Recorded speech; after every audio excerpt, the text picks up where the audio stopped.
নমস্কার ফ্রেন্ডস, কেমন আছেন?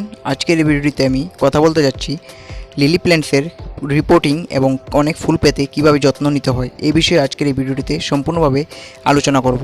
যদি আপনারা এই চ্যানেলটিতে নতুন হয়ে থাকেন তাহলে চ্যানেলটি সাবস্ক্রাইব করবেন এবং নোটিফিকেশন বেলটিতে ক্লিক করবেন যাতে আমার পরবর্তী ভিডিওর নোটিফিকেশন আপনারা সবার আগে পেতে পারেন। লিলি প্ল্যান্টসের অনেক ভ্যারাইটির মাঝে এই ভ্যারাইটিটির নাম হচ্ছে রেইন লিলি। এই ভ্যারাইটিটির নাম রেইন লিলি হওয়ার মূল কারণ হচ্ছে এই গাছটিতে বৃষ্টি হওয়ার পরেই ফুল ফুটে। এই যে বাল্বগুলো দেখতে পাচ্ছেন, এগুলো আমি অন্য একটা পট থেকে কালেকশন করেছি রিপোর্টিং করার জন্য। যে কোনো গাছকে হেলদি এবং ফল ফুল বেশি পাওয়ার জন্য আমাদের সর্বপ্রথমেই করতে হবে সয়েল মিক্সিং গাছ অনুযায়ী। এই প্ল্যান্টসটির জন্য আমি সয়েল তৈরি করেছি। 4 ভাগের 1 ভাগ দিয়েছি মাটি, 1 ভাগ দিয়েছি ভার্মি কম্পোস্ট, 1 ভাগ দিয়েছি নদীর বালি এবং কিছু ছাই মিশিয়ে ভালো করে ওয়েল ড্রেনেজভাবে সয়েলটি মিক্সার করে নিয়েছি। নদীর বালি সয়েলটিকে ওয়েল ড্রেনেজ করতে সাহায্য করবে এবং ছাই মাটিটিকে ময়েশ্চার করে রাখবে।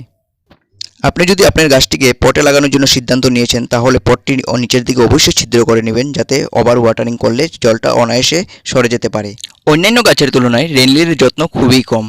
এটি পরিপূরক জল ছাড়াই মাঝারি সময়ের খরায় বেঁচে থাকতে পারে, যদিও গাছটি সাধারণত গ্রীষ্মকালীন ঝড়ের পরে ফুল ফুটে। এই গাছটিতে যদি অনেক দিন ধরে জল দেওয়া না হয় তবুও গাছটি দেখবেন মরে যাওয়ার পরও গাছটির মূল থেকে আবার জল পাওয়ার সাথে সাথে গাছটি বেড়ে ওঠে।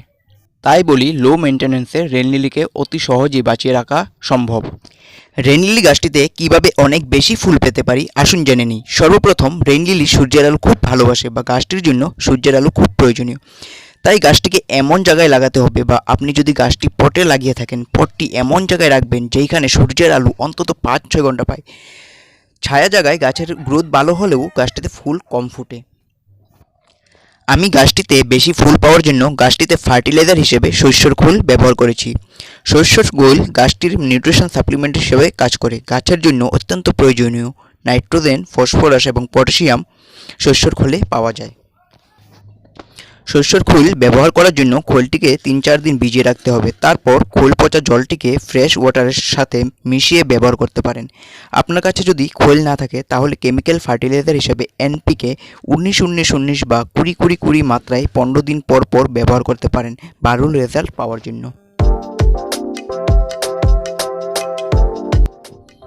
ভিডিওটি দেখে আপনাদের কেমন লেগেছে আপনারা যদি কমেন্ট বক্সে জানান তাহলে আমি অত্যন্ত খুশি হব এবং ভিডিওটি যদি ভালো লেগে থাকে চ্যানেলটি অবশ্যই সাবস্ক্রাইব করবেন এমন ধরনের ভিডিও আরও পেতে। এই ভিডিওটিতে আমি কেমিক্যাল ফার্টিলাইজার বা অর্গানিক ফার্টিলাইজার কিভাবে ব্যবহার করতে হয় দুটো পদ্ধতি আমি আপনাদেরকে দেখিয়েছি। এই ধরনের ফার্টিলাইজার আপনারা যদি 15-20 দিনের অন্তরে অন্তরে ব্যবহার করেন তাহলে অবশ্যই ভালো রেজাল্ট পাবেন।